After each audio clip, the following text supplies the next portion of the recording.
नमस्कार।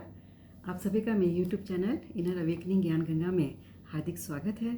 मैं डॉक्टर इंदु बाला सोनी आज आपको फिर लेकर चलती हूँ अपनी अगली जर्नी टू अवेकन जागृति की यात्रा में अगले पड़ाव पर। साथियों, आज हम इस यात्रा में उद्धार का ज्ञान और उससे मुक्ति के बारे में बात करेंगे। देखिए, जो लोग जीवन के सत्य को जानना चाहते हैं वे शास्त्रों को खोल कर बैठ जाते हैं और वे जीवन के सत्य को नहीं जान पाते। जो लोग जीवन को जानना चाहते हैं और जीवन का द्वार खोलना चाहते हैं वे भी क्या करते हैं, किताबें और शब्दों को लेकर बैठ जाते हैं।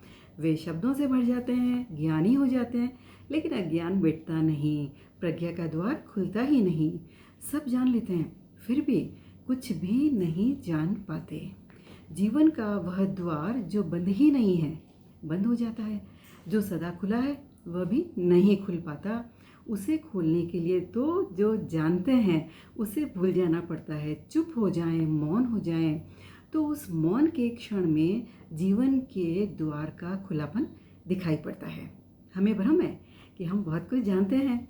यह जो बहुत कुछ जानने का भ्रम है ना, यह धूल के कणों की तरह हमारे मन के दर्पण को ढक लेता है और उस दर्पण में परमात्मा की सत्य की प्रति छवि कभी नहीं बन पाती। हमारे भीतर गीता बोलती है, शास्त्र बोलते हैं, उपनिषद बोलते हैं, लेकिन हम जरा भी नहीं बोलते। सब सीखा हुआ बोलते हैं, याद किया हुआ बोलते हैं, परंतु जाना हुआ एक शब्द भी हम नहीं बोल पाते। हमारे भीतर से किताबें बोलती है। यह ज्ञान उद्धार का ज्ञान है जो हम सीख लेते हैं। ऐसे ज्ञान से जीवन के सत्य को कभी नहीं जाना जा सकता। जीवन के सत्य को केवल वे जानते हैं जो इस उद्धार के ज्ञान से मुक्त होते हैं। लेकिन हम सब तो उद्धार के ज्ञान से भरे हुए हैं। दुनिया में देखिए, किताबों का ढेर बढ़ता ही चला जा रहा है, लेकिन ज्ञान नहीं बढ़ रहा, क्योंकि ज्ञान किताब से नहीं आता। ज्ञान तो जिंदगी के भीतर, अपने ही भीतर छिपे हुए कुएं से आता है, लेकिन वहाँ तो हम सब कभी देखते नहीं हैं। हम तो बाहर से कूड़ा करकट इकट्ठा करके अपने भीतर भर लेते हैं, और ये जो बाहर का ज्ञान है ना, ये फिर क्या करता है, हमारे भीतर के ज्ञान को ढक देता है, उसे निकलने नहीं देता। हमारी ज़िंदगी में ज्ञान वैसे ही है जैसे ज़मीन के नीचे पानी। कोई कुआं खोद ले, ज़मीन के पत्थर निकाल कर बाहर फेंक दे, तो जो पानी भीतर है वो बाहर निकल आता है। कुआं एक छेद है, एक एम्प्टीनेस है, एक खाली जगह है। हमने एक खाली जगह बना ली, तब भीतर का पानी प्रकट होने लगा। कुछ लोग हौज बना लेते हैं, वे उसमें पानी लाकर भर देते हैं। देखने में देखिए, कुआं और हौज दोनों एक जैसे लगते हैं, दोनों में पानी है, लेकिन कुएं के पास अपना पानी है और हौज के पास अपना पानी नहीं है। कुएं के पानी में जिंदगी है, वो सागर की धाराओं से, अनंत से जुड़ा हुआ है। हौज किसी से नहीं जुड़ा हुआ, वो अपने में बंद है, उसका किसी से कोई संबंध नहीं। हौज के पास तो सारा पानी उधार का है, लेकिन उसे लगता है कि वो पानी उसका है।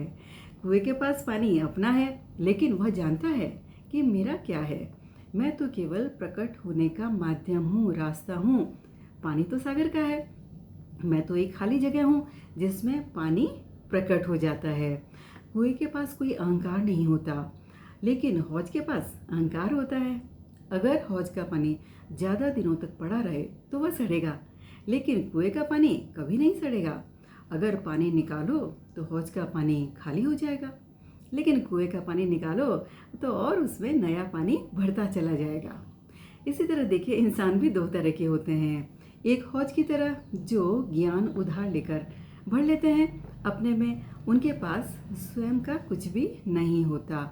दूसरे वे लोग हैं जो उधार का ज्ञान नहीं मांगते, अपने भीतर खोदते हैं और ज्ञान का कुआं उपलब्ध कर लेते हैं, और उसमें से फिर ज्ञान निरंतर प्रकट होना शुरू हो जाता है। हम सब देखिए उधार के ज्ञान से भरे हुए हैं। सब हमारे पुरखों के उत्तर है, सब उत्तर हमें याद है। इन उत्तरों के कारण हमें हमारा उत्तर नहीं मिल पाता। हमारी ज़िंदगी एक बंद तालाब हो गई है और चारों तरफ जीवन उदास हो गया है। ऐसी ज़िंदगी को बदलने के लिए उधार ज्ञान को छोड़ें और अपने भीतर झांकें। जहाँ असली ज्ञान का स्रोत उपलब्ध है। और इसे पाने के लिए ध्यान करें, मेडिटेशन करें। देखिए, ज्ञान प्रत्येक के भीतर है। वही है शास्त्र, वही है गुरु, और वही स्वयं परमात्मा बैठे हुए हैं। साथियों, आज बस इतना ही। हम फिर मिलेंगे अपनी जर्नी टू अवेकन यात्रा के अगले पड़ाव पर। धन्यवाद।